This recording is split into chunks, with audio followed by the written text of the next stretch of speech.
today. With me today are James Dennehy, Assistant Director in charge of the FBI's New York Field Office. We have Deputy Chief Carlos Ortiz, Commanding Officer of the NYPD Special Victims Unit. And we have my office's outstanding prosecution team, Aaron Reed, Megan Farrell, and Philip Pilmar. We're here today to announce the arrest and charging of 3 defendants: former CEO of Abercrombie Fitch, Michael Jeffries, Matthew Smith, and James Jacobson, on charges of sex trafficking and engaging in interstate prostitution. Powerful individuals for too long have trafficked and abused for their own sexual pleasure young people with few resources and a dream of securing a successful career in fashion or entertainment. To anyone who thinks they can exploit and coerce others by using the so-called casting couch system, this case should serve as a warning. Prepare to trade that couch for a bed in federal prison. The message from today's prosecution is clear. Sexually exploiting vulnerable human beings is a crime, and doing so by dangling dreams of a future in fashion or modeling or any other business is no different. My office and our law enforcement partners will always prioritize standing up for victims, no matter their gender and no matter how powerful the wrongdoers think they are. We will hold them to account. As we allege in the indictment, between 1992 and 2014, Michael Jeffries was the Chief Executive Officer of Abercrombie Fitch. Abercrombie was a widely known clothing retailer with stores around the world. Aspiring fashion models knew that a place on one of Abercrombie's iconic ads could be the ticket to success in the modeling industry. But while Jeffries was the CEO of one of the most recognizable clothing retailers in the world, he was using his power, his wealth, and his influence to traffic men for his own sexual pleasure and that of his romantic partner, Matthew Smith. The charging documents describe in graphic and disturbing detail the violent and exploitive acts these defendants perpetrated, for which they will now face justice in a court here in the Eastern District of New York. So here's what's alleged in the indictment. Jeffries and Smith employed James Jacobson to act as a recruiter to find men. Jacobson engaged in, quote, tryouts with men across the world where he would typically pay them to engage in sex acts with him. Following the tryouts with Jacobson, Smith would often then personally approve whether the men who were selected would meet Jeffries and Smith. The defendants would fly the selected men to Jeffries and Smith's homes in the Hamptons in New York City, or to hotels around the world in such places as England, France, Italy, Morocco, and St. Bart's, for the purpose of attending events to engage in commercial sex.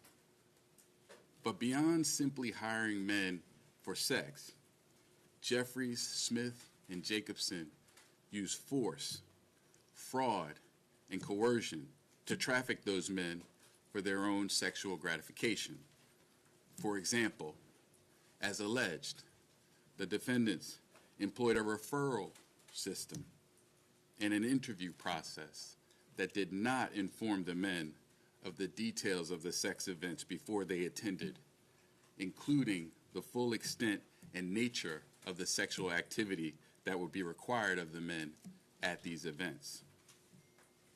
They caused the men to believe that attending these sex events could yield modeling opportunities with Abercrombie or otherwise benefit their careers. Smith and Jeffries employed a secret staff to operate these sex events. The staff the staff ensured that the men signed non-disclosure agreements and handed over their personal items, such as their phones, before the start of the events to maintain the secrecy of these events. The defendants caused the men to believe that not complying with requests for certain acts, sex acts, during the events could harm their careers. The defendants pressured the men to consume alcohol, Viagra, and muscle relaxants known as poppers during the sex events. And they required the presence of staff during the sexual activity and ensured that the men did not leave the sex events until Jeffries and Smith decided that the sessions were over. Also, as alleged, on more than one occasion, Jeffries and Smith either directed others to inject or personally injected men with an erection-inducing substance for the purpose of causing the men to engage in sex acts the men were incapable of engaging in or unwilling to engage in. Additionally, the indictment alleges on more than one occasion when men did not or could not consent, Jeffries and Smith violated the bodily integrity of these men by subjecting them or continuing to subject them to invasive sexual and violent contact by body parts and other objects. As alleged in the indictment, Jeffries, Smith, and Jacobson didn't just carry this activity on for a couple of occasions. Their sex trafficking and prostitution enterprise lasted at least from the end of 2008 until early 2015. During that period, the defendants hired dozens of men and transported them to New York and around the globe. They spent millions of dollars on a massive infrastructure to support this operation and maintain its secrecy. This included hundreds of thousands of dollars of cash for commercial sex, prolific amounts of money for staff to run the sex events, money for domestic travel, international travel, hotel rooms, services from a security company, and Jacobson's salary, among other things. Now, this investigation remains ongoing. Although there are 15 John Does identified as victims in this indictment, this interstate prostitution venture encompassed dozens and dozens of men. And I encourage anyone with information about this case, including anyone who was a victim of the defendant's alleged crimes, to contact the FBI. 1-800-CALL-FBI. Now, I want to thank the victims who have already come forward for sharing their stories. Prosecutions like this are really impossible without the bravery of victims who are willing to report what happened to them to law enforcement. But this office, the Department of Justice, and its law enforcement partners will continue to work tirelessly to protect victims from powerful individuals who use their wealth and their influence to exploit and harm others for sexual gratification. In addition to my team, I'd like to give special thanks to FBI Special Agent Amanda Young and NYPD Detectives Paul Byrne and Antonio Pagan, who have worked hard on this investigation in the pursuit of justice. I'll now turn it over to FBI Assistant Director in Charge, Dennehy.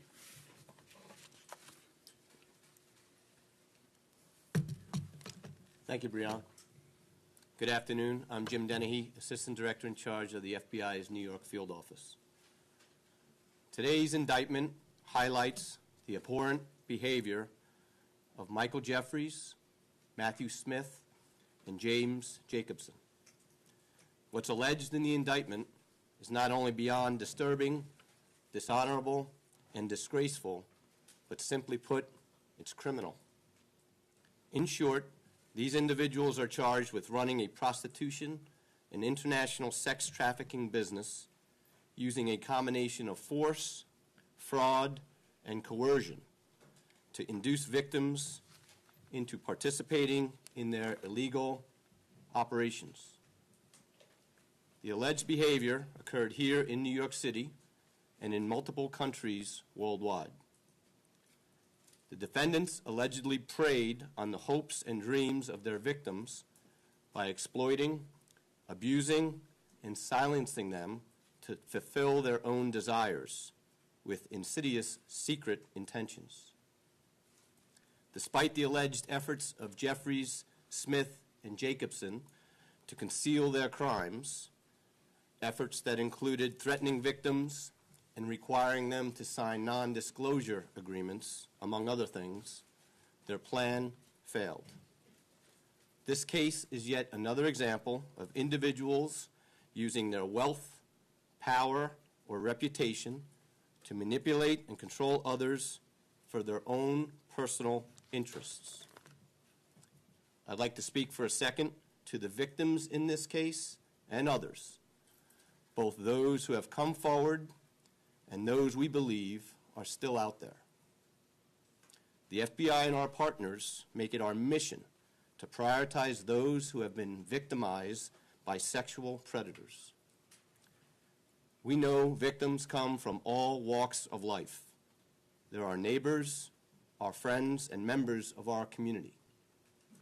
We won't allow these criminal acts to go unchecked.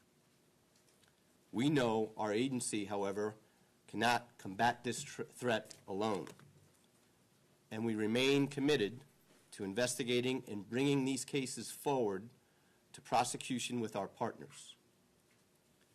We have dedicated teams ready to listen to you and to advocate for you, and we have victim specialists available to provide the necessary resources you need. If you or someone you know is a victim in this case or any other, the number to call is 1-800-CALL-FBI or online at tips.fbi.gov. We are committed to ensuring you not only get the assistance you need to cope, but also that you're aware of your rights. I'd like to thank the U.S. Attorney for the Eastern District of New York, Breon Peace, and the members of ED&Y's Civil Rights Section and Long Island Division's Criminal Section. I'd also like to thank the NYPD's Detective Bureau and its Specialty Enforcement Division and Special Victims Division, as well as the FBI's Miami and Milwaukee field offices. And also, I'd like to thank the dedicated investigators and personnel from the FBI, NYPD, Child Exploitation, Human Trafficking Task Force. Once again, we are waiting to hear from you, and we're here to help you. The number to call is 1-800-CALL-FBI. Thank you. And now I'd like to turn it over to Deputy Chief Ortiz.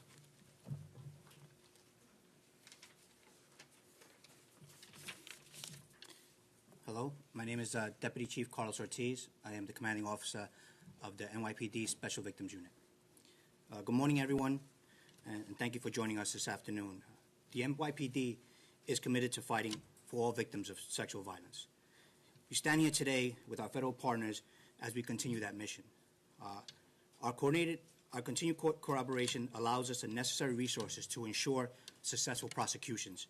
First of all, I want to thank Attorney Pierce, FBI Assistant Director in charge Dennehy, and their staff, along with my human trafficking unit led by Captain Chase and Lieutenant Piccarello for their diligent work in regards to this case. As evident by today's announcement, we hope our work is able to bring some sense of dignity back to these survivors. The NYPD encourages all survivors of sexual-based violence, including trafficking, to come forward and speak with us, regardless of gender, immigration status, race, or sexual orientation. Our investigators are equipped to handle all reports. Our joint federal teams remain committed to end all human trafficking. The mission and obligation of the NYPD Special Victims Unit is to provide a voice for those that feel unheard. We are here for you. Together with our federal partners, we will continue to fight for the victims of the city and all over the country. Thank you.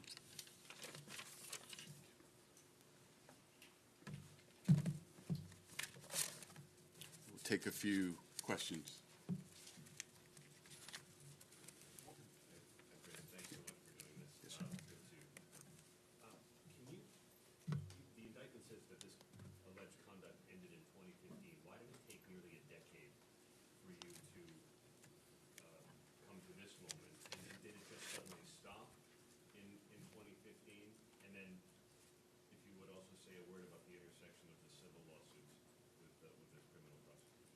Yeah, so, these prosecutions really depend, as I said earlier, on the bravery of the victims to come forward and tell their stories. That happened in this case. Once that happened, our team and our law enforcement partners investigated this case thoroughly and quickly, and we're now arriving at this day when we're charging the conduct. So I say to all victims, we're here, we will listen, we will investigate, and bring charges where appropriate. The intersection of the civil lawsuits, there really is, our investigation is based on our investigation, the facts, the evidence we find, and the law. And so the civil lawsuits don't dictate what we do or vice versa. And do you believe the conduct ended in 2015, or that's just what's chargeable now? I will say, I think the best way to answer that is say this investigation remains ongoing. We encourage any victims or any witnesses to come forward with additional information. And if there's a need to bring further charges, we, of course, will not hesitate to do that. I had a question about the events themselves. When they took place, were they like company-sanctioned events, or did they at any point happen on company grounds? And about the John Does, were they employed at all by the company? Were they working in stores? Did any of them actually make it to be part of these like advertisements? Or were they just simply brought in for these purposes and then recycled out? I can't go beyond the allegations in the indictment. We don't have evidence that this happened on company grounds, but I will not go further into who is aware where things happen beyond what is already in the indictment, including with respect to what happened after the events. Hi there, thanks for doing this. Can you tell us how many victims there were in total? The indictment says there were 15 John Does, but how many did you interview? I can't get into our interview process. We interviewed many, many witnesses.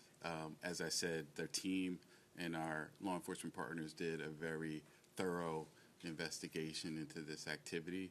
We have named 15 John Does, but as I indicated before, there may be other victims out there. We're hoping to hear from folks after this, and we will take action as appropriate. How did your office first learn about these events and what was happening? I think we became aware through media reports, which is not uncommon. When you have media that reports on stories that relate to crimes, alleged crimes, we follow up and do our diligence.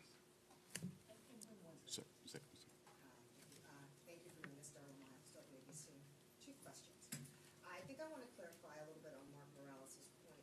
Does the indictment allege that the resources of Abercrombie Fitch were involved in the furtherance of the sex trafficking, where the company itself would have any liability? And then secondly, generally, just from a sex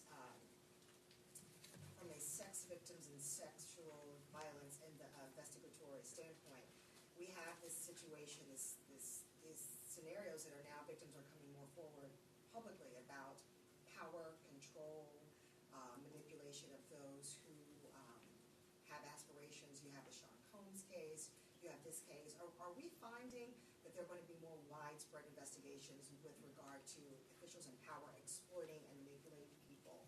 Do we see like a trend happening where more victims are coming forward? So it's a twofold thing. Yeah, so in the first question, we don't allege in the indictment that the resources of Abercrombie and Fitch were used in furtherance of this criminal activity. But what we do allege and acknowledge is that the fact that Michael Jeffries was CEO of Abercrombie and Fitch was utilized, and the potential of an opportunity at Abercrombie to be in an ad or things like that were some of the carrots that I think people perceived as what they would achieve by participating in this activity. On your second question, I don't know if I could say it's a trend one way or the other. I'm hopeful that to the extent there are victims out there who have been subjected to trafficking activity, abuse, exploitation, that they would be confident enough in their federal and state law enforcement partners to come forward. As I said before, we listen, we investigate, we take action, and we will not hesitate to bring charges. In this office in particular, and my civil rights team, I think you know, we have a track record of bringing cases with respect to people in power who have taken advantage of and abused others. We prosecuted R. Kelly. We brought the NXIVM case. We don't hesitate to hold the powerful and the wealthy to account if they have violated federal criminal laws. And just to clarify, when I say a trend from the power, you may have just clarified that, but with regard to, how widespread and pervasive it seems to becoming externally facing with regard to those in power control, manipulating and exploiting people. Are you finding that your investigations are leveling off, or are they consistent, or are we finding that you are investigating more cases of this in this space? As I said before, I think we stand ready to investigate any criminal conduct, whether it relates to rich and powerful or not so rich and powerful. If sex trafficking laws, interstate prostitution laws, etc., are violated, we stand ready to investigate and bring charges as appropriate. What more can you say about the victims allegedly being recruited as heterosexual men to engage in non-heterosexual acts? And also, can you elaborate more on why this happened in the Eastern District? Well, I think I'll take the second part first. I mean, venue is driven by the activity, as I mentioned earlier, and as alleged in the indictment. Much of this activity happened in New York, in the Hamptons in particular, which is a part of the Eastern District of New York.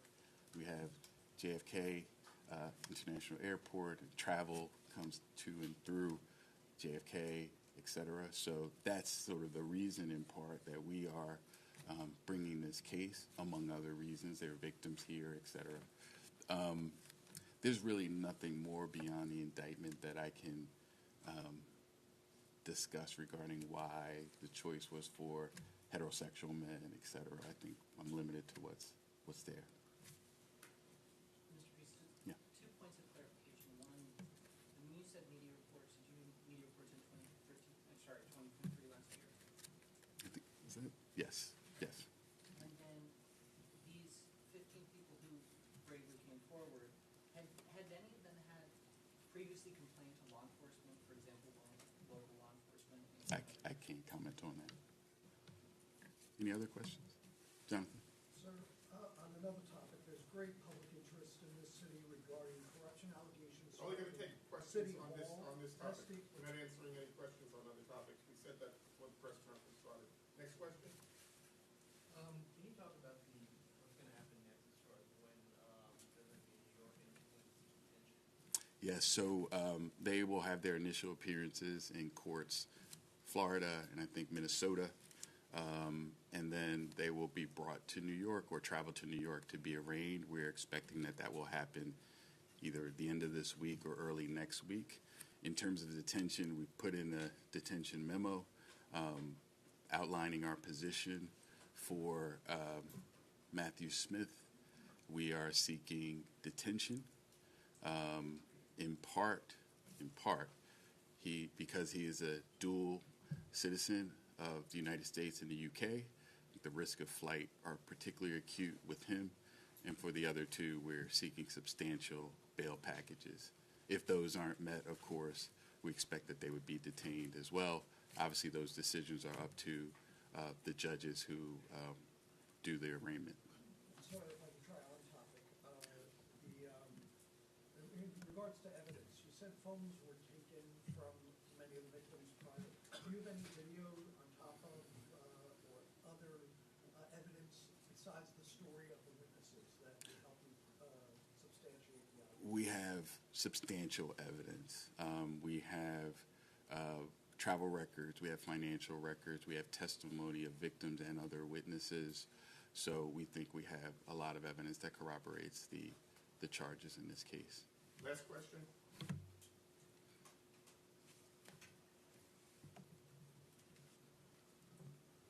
Okay, thank you, everybody. Thank you.